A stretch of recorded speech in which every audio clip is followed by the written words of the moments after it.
Hello everyone, nandito po tayo ngayon sa onion farm ni Miss Myla kong ng Barangay Pesa, Bungabo, Nueva Ecija. Bali nagpapadamo po siya ng sibuyas kasi kailangan na pong lagyan ng pataba at sprayan ng mga fungicide, tapos iba pang gamit dito sa bukid para mas mabilis po yung paglaki ng sibuyas.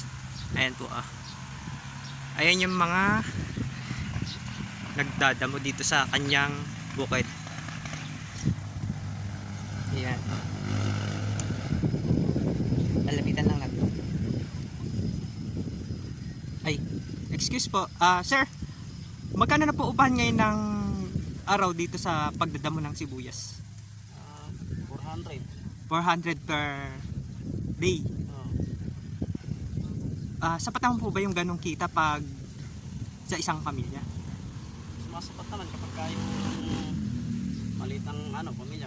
Halimbawa, kunti lang yung anak tapos walang maraming utang. Sapat naman. Sapat naman.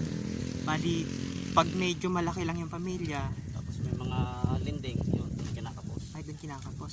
Pero kung halimbawa may mga batang nag-aaral, napagkakasya nyo pa naman po ba yung kita na 400 sa isang araw?